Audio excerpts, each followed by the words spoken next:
Bonjour les amis, j'espère que vous allez bien. Alors, une fois n'est pas coutume, j'avais envie de vous faire une petite vidéo podcast, justement pour revenir un petit peu sur les événements actuels et aussi sur le documentaire Hold Up que j'ai pu voir hier vu que c'était sa sortie. Avant aussi, je voulais préciser que je ne ferai pas de guidance pour la nouvelle lune qui arrive, manque de temps. Et puis je vous expliquerai aussi pourquoi ça à la fin de cette vidéo. Donc je vous invite à tout bien écouter et vous verrez pourquoi je ne fais pas assez de guidance déjà. Et puis, quoi qu'il en soit, on peut faire déjà un petit point. Cette nouvelle lune sera en signe du Scorpion. Et comme le Scorpion nous invite souvent à aller explorer les eaux sombres et profondes pour pouvoir les transcender, donc c'est vraiment la possibilité d'aller affronter notre part d'ombre et de la transcender en lumière. Et du coup, je trouvais que ce qui se passe là et aussi ce documentaire aide bien à cela, tout simplement. Alors effectivement, en ce moment, on a quand même pas mal d'informations, des choses à droite à gauche. Il faut comprendre que les événements qui se passent et l'information qu'on peut recevoir sont toujours qu'une seule pièce ou une petite partie de quelque chose de beaucoup plus vaste. Et il est quand même important et de notre responsabilité de savoir chercher l'information un peu partout, d'en faire aussi une forme de tri quand même, pour pouvoir avoir une vision plus juste de ce qui est exactement. Et je voulais justement revenir sur ce documentaire Hold Up. D'une part, je trouve qu'il y a un très bon travail d'investigation et beaucoup de sérieux qui a été mis en œuvre pour réaliser ce documentaire. Donc je félicite. En effet, là aussi, ce n'est qu'une partie du puzzle, donc ne prenez pas ce qui est dit pour une vérité absolue, déjà, c'est important, mais c'est quand même important de savoir les choses qui se jouent. Et je voulais vraiment voir avec vous, parce que je voulais vraiment partager ça avec vous, parce que effectivement, sur le coup, déjà, j'avais déjà partagé un petit peu autour de moi, et beaucoup de gens ont été terrifiés, tristes, bouleversés, et je ne sais quoi d'autre, alors que moi, j'y voyais que déjà une possibilité de bonnes nouvelles, car les choses ne sont ni bonnes ni mauvaises, elles sont comme on les prend, surtout. Et puis, ce qu'on en fait, c'est important. Donc effectivement, il y a quand même plusieurs points qui sont peut-être un petit peu dérangeants dans ce documentaire, avec preuve à l'appui en plus, sur une manipulation, sur des principes non fondés d'ailleurs. Voilà, il y a la petite erreur, il faut toujours que je note la petite erreur, mais je peux comprendre, puisque je pense qu'à l'époque où il a été finalisé ce documentaire, la deuxième vague n'était pas arrivée, donc il ne l'annonçait pas. Il pensait qu'une fois que les choses fait leur pic et redescendent, ça allait s'arrêter. Mais comme ce virus, et là aussi ça a été prouvé, n'est pas naturel, forcément ça ne peut pas suivre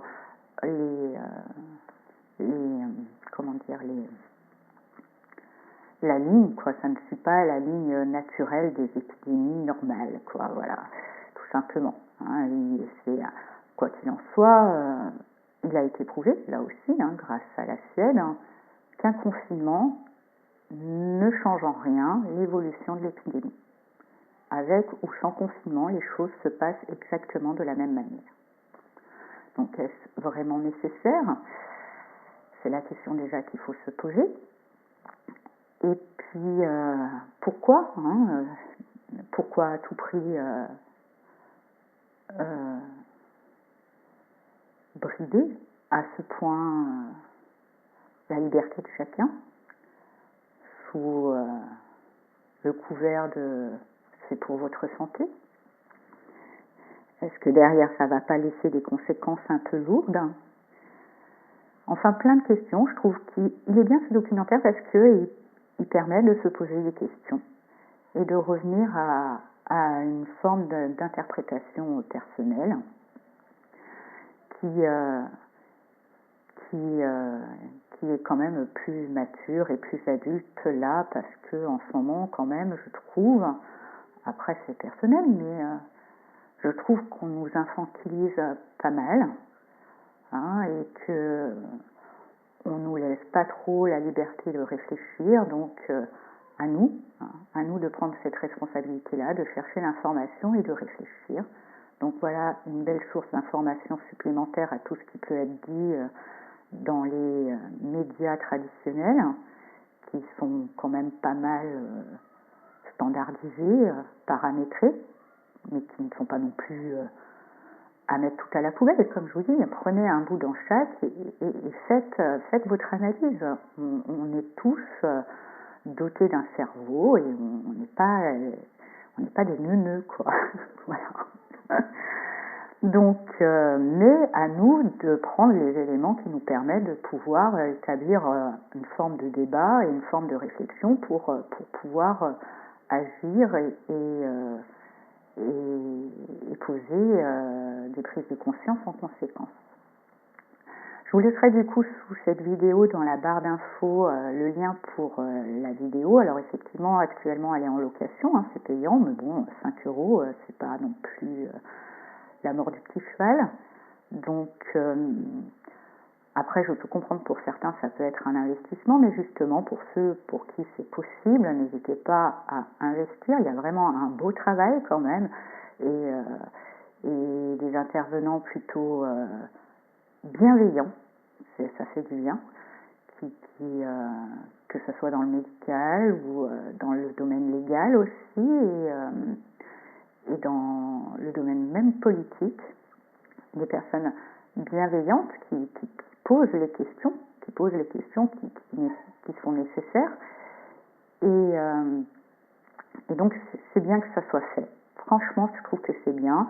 Donc ceux qui ont les moyens, investissez, parce que justement, quand ils auront pu revenir, amortir l'investissement qu'ils ont mis financier dans ce reportage, et vu la qualité, je pense pas que ce soit quelque chose qui n'ait pas coûté grand-chose. Donc, voilà, quand ils auront amorti leur investissement, ils laisseront ce documentaire en accès libre et gratuit pour justement les personnes qui ont moins de moyens. Donc voilà, soyons tous solidaires dans cette période où on nous invite à être tous divisés. Hein. Commençons un petit peu. Effectivement, ce reportage invite peut-être à une forme de révolte, mais la révolte n'est pas obligée d'être violente, n'est pas obligée d'être contestataire. Elle peut juste être justement, alors qu'on nous force quelque part à être divisés, restons solidaires. Donc restons solidaires, investissons pour ceux qui ne pourront pas après.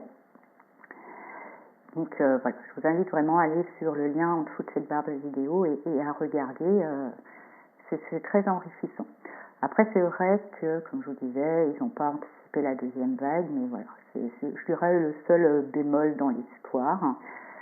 Et je mettrais aussi, du coup, un petit avertissement, parce qu'effectivement, certaines vérités là sont quand même mises en lumière. Ça peut faire peur, ça peut même énerver.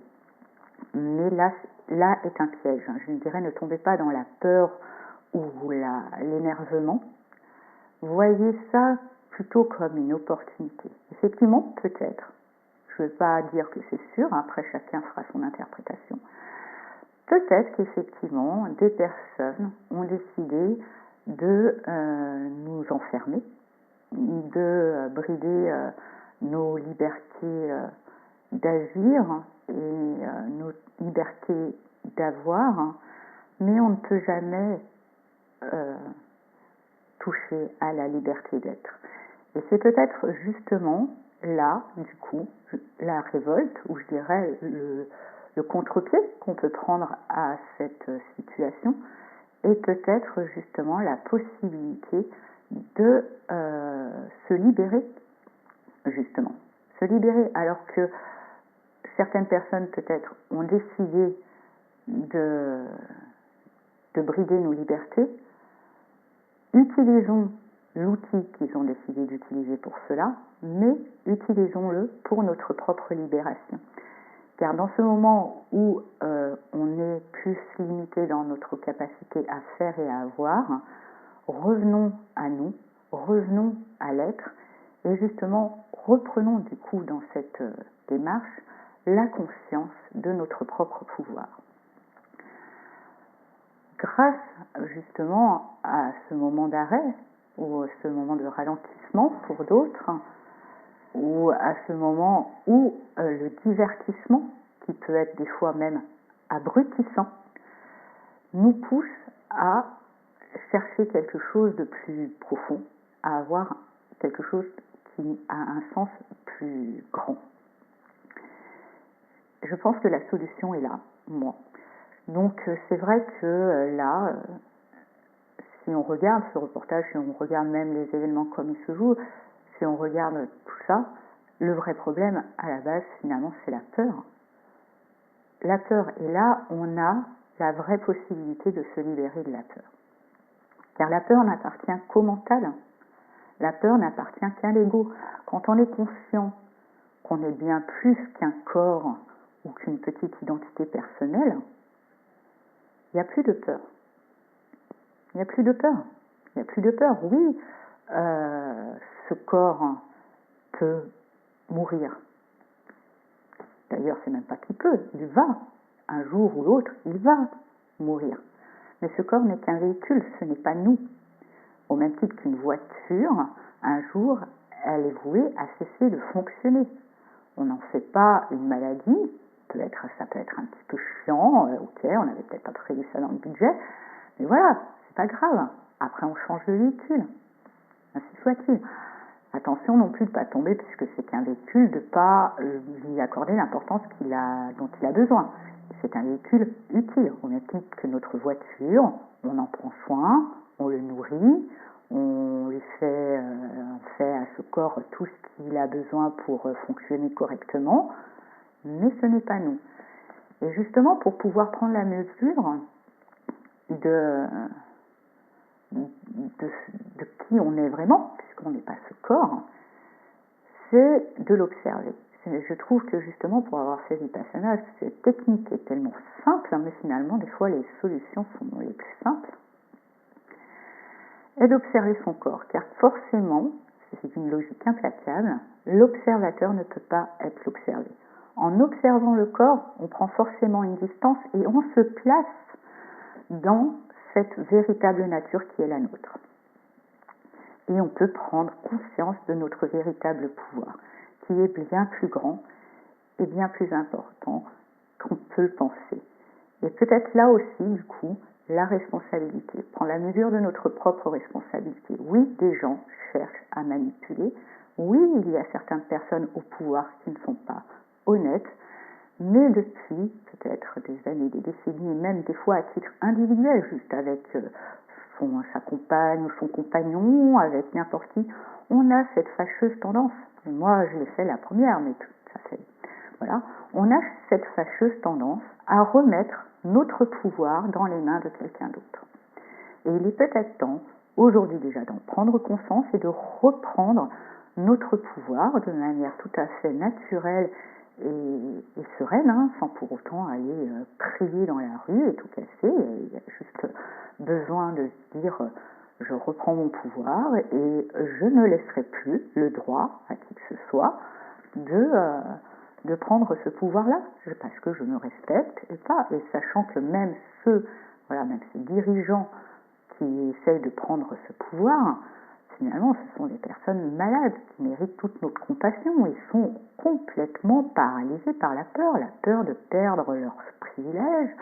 Même là, quand on voit dans ce reportage leur truc là qu'ils ont fait, je sais pas quoi, là sur une île pour avoir la vie éternelle, la peur à ce point de la mort, la peur à ce point, mais je me dis, mais mon Dieu, c'est eux finalement qui sont les plus emprisonnés, les plus limités. Donc, ne les laissons pas projeter sur nous leurs propres angoisses, peut compatir en disant que, ma foi, c'est comme à Vipassana, je me souviens, San Gwenka nous parlait d'une histoire de cadeau, voilà, que la personne arrivait avec son cadeau, colère, haine, ou là, c'est le cadeau peur, il ne nous convient pas, on n'est pas obligé de le prendre. Alors effectivement, là, ce virus est compliqué, mais quand on y regarde au jour d'aujourd'hui et à la minute où je vous parle, il y a dans notre monde civilisé où on a des grandes surfaces qui débordent de denrées alimentaires tellement que des fois ils sont obligés d'en jeter parce qu'elles ont périmé, elles n'ont pas été achetées, il y a à ce moment-là où je vous parle beaucoup plus de personnes qui meurent de faim que du Covid. Voilà, et même comme ils le disent dans le reportage, bizarrement, toutes les statistiques qui étaient liées à la grippe, je sais pas, depuis le Covid, il n'y a plus de grippe. Bizarrement. Et puis, comme soit fait exprès, les autopsies sont interdites, donc on n'est même pas sûr que tous les décès soient liés à ce virus. Donc restons posés, et même si la mort guette à tous les coins de rue de toute façon, mais c'est la mort du corps. Et justement, il est peut-être temps de se libérer de cette peur. Pour ça, je vous invite vraiment déjà, parce que cette peur appartient à l'ego. Qui a peur de disparaître? Déjà, on va commencer par la première étape. Qui a peur de disparaître? C'est notre ego. C'est cette petite identité personnelle. C'est ce personnage qu'on incarne. Et ce n'est qu'un personnage. Ce n'est pas vraiment nous. On joue le rôle de. Et c'est ce rôle qui prend le dessus sur nous, qui dit j'existe plus que toi et j'ai peur de disparaître. Donc je vais, parce que tant que tu ne m'alimentes pas et que tu ne t'identifies pas à moi, je vais disparaître. Et il va tout faire, ce pauvre personnage, cet égrégore qu'on a créé soi-même, du personnage qu'on incarne, il va tout faire pour sa survie. Ce qui est quelque part un peu logique. Il ne comprend pas, c'est pas grave, il ne disparaîtra pas, il réintégrera l'esprit impersonnel et grand, puissant et éternel en plus, dont il provient. Donc déjà, pour cet ego, pour le calmer, pour arrêter qu'il prenne le pouvoir sur nous avec ses peurs et ses angoisses, on peut déjà lire Le pouvoir du moment présent, qui est pour moi, si on doit avoir qu'un seul livre, ça serait celui-là. Parce que là, c'est bien, c'est pratique, et vous avez tous les outils et toute la méthode pour pouvoir mettre fin à ce mental, ou du moins, pas, parce qu'il est quand même utile en tant qu'outil, mais le remettre à sa juste place, un outil, ce n'est pas notre maître. Et puis aussi, après, justement, parce que là, justement, je dirais qu'au-delà du Covid, le plus grave qui arrive aujourd'hui, c'est qu'il y a une peur qui fait qu'aujourd'hui, il y a des choses qui à mes yeux, deviennent complètement aberrantes. C'est-à-dire qu'avant, c'est pas la première épidémie qu'on vit, déjà, et justement, il y a des épidémies de grippe qui tuent aussi pas mal de gens, voire plus que le Covid. Il y a des épidémies de gastro aussi. Et quand on était dans plein de ces pics d'épidémies ou de gastro, s'il nous arrivait de choper la gastro, par exemple, on se disait « Ah tiens, j'ai chopé la gastro », et puis on se soignait, on laissait passer le virus. Mais surtout, ce qu'on ne faisait pas et qu'on fait aujourd'hui, et moi ça me terrifie, c'est pas que ça me terrifie parce que j'ai pas vraiment peur, mais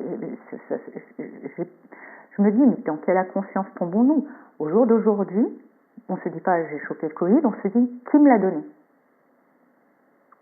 Voilà.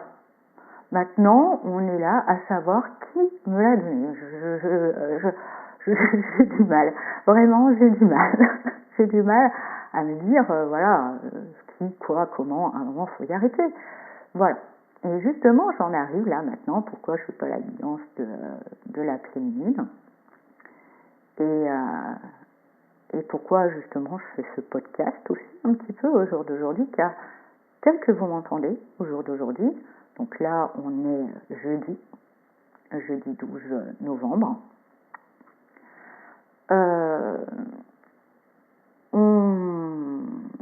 donc dimanche, c'était quand dimanche? Dimanche, exactement, lundi. Allez, plutôt lundi. Le dimanche, c'était déjà ça, mais lundi, voilà, depuis lundi, je suis une guérie du Covid. Et en même temps, je suis assez contente de l'avoir eu, d'une part, parce que comme ça, je peux vous témoigner qu'on guérit, parce qu'il y a tellement de gens qui guérissent, mais on ne les interroge pas. Donc voilà. Ça a été un peu fatigant, hein, effectivement, un peu pratique avec mon ado qui sent un peu des fois le fennec, la perte d'odorat, là, c'est assez pratique finalement, hein, c'était plutôt sympathique.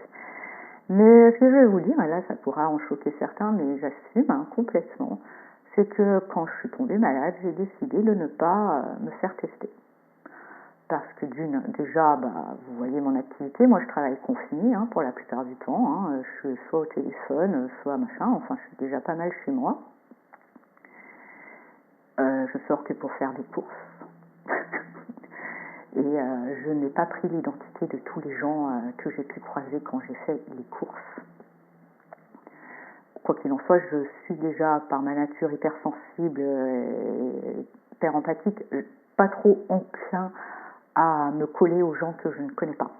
Déjà. Donc, moi, la distanciation sociale, c'est une nature chez moi depuis des années, ceux qui me connaissent le savent. Donc, voilà, mais bon, c'est comme ça peut être une brique de lait que j'ai pris dans un rayon, j'en sais rien, le caddie, peu importe. On se pose pas ces questions-là quand c'était la gastro ou quand c'est la grippe. Et donc, voilà, je l'ai eu, hein, j'ai guéri. Là, je retrouve un peu mon odorat et j'ai décidé de ne pas, justement, me faire tester, car déjà, en plus, je ne le savais pas, mais en voyant le reportage, je suis ravie d'avoir fait quelques économies à la sécurité sociale qui, en ce moment, est ponctionnée d'une manière hallucinante. Vous verrez, hein, en regardant Hold Up. Donc déjà, je suis contente hein, de leur avoir permis de faire quelques économies pour pouvoir investir ça dans des choses plus utiles. Parce que déjà, d'autre part aussi, je ne voulais pas alimenter justement cette parano, ce système qui m'a contaminée. Et enfin, parce que j'en ai marre qu'on m'infantilise. Je suis une adulte, responsable et bienveillante vis-à-vis de mon prochain. Je n'ai pas besoin que quelqu'un vienne me dire qu'il ne faut pas que je sorte de chez moi. Une fois que j'étais malade, je ne suis pas sortie de chez moi. J'ai laissé d'autres faire les courses pour moi. J'ai pas besoin que quelqu'un vienne me le dire. Et j'ai surtout pas besoin d'être fichée et tout ça. Non, vraiment, j'ai pas besoin de tout ça. Je veux pas rentrer, je ne veux pas alimenter ce genre de système. Donc, vous voyez, moi, ma révolte, c'était justement... Hein, c'est pas violent, c'est juste d'être aligné, hein, de rester aligné avec qui je suis et aligné avec mes valeurs, hein, qui sont qu'on doit tous être responsables. On n'a pas besoin, et justement de reprendre ce pouvoir. Je n'ai pas besoin qu'un gouvernement se prenne pour mes parents.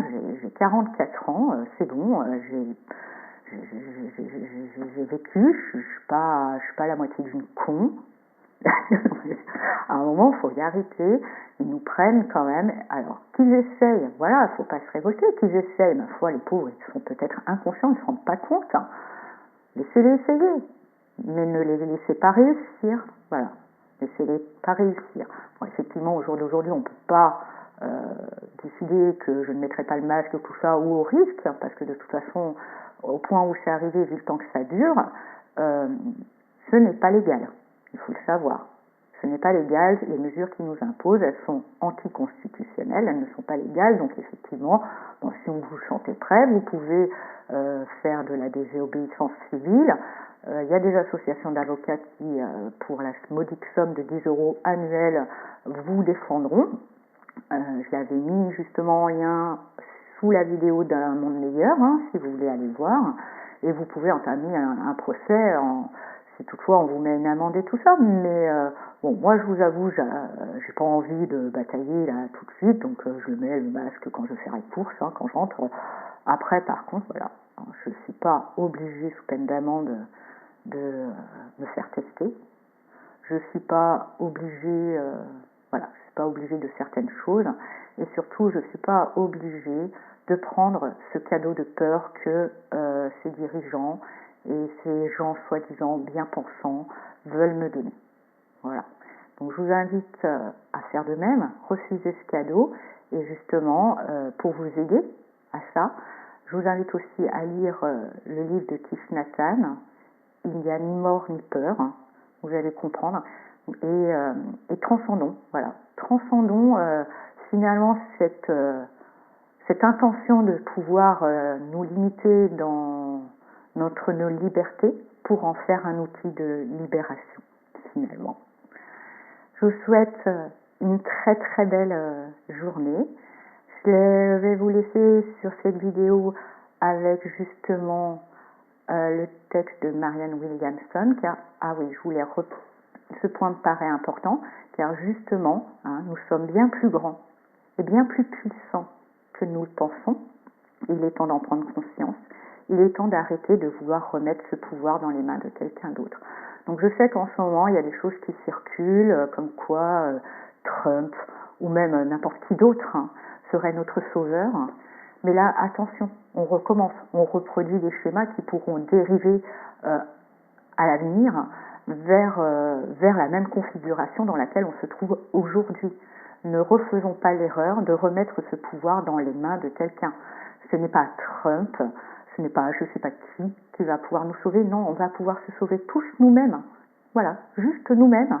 Gardons notre pouvoir, ne le remettons pas dans les mains de n'importe qui. Et sauvons-nous nous-mêmes, justement, en prenant vraiment conscience de qui nous sommes. Nous ne sommes pas des humains qui cherchons une spiritualité. Nous sommes des êtres spirituels qui faisons une expérience humaine. Voilà. Donc, je vous laisse avec le petit texte de Marianne Williamson et les petits bruits de la nature qui finalement, quand on regarde Hold Up, et ça, je dirais que c'est le plus beau message de ce reportage et qu'il est important de noter, malgré les tentatives de l'homme de contrôler les choses, la nature ne laisse pas faire les choses comme ça si facilement. Merci à elle. Donc je vous laisse avec le texte et les petits bruits de la nature et je vous dis à bientôt. Au revoir.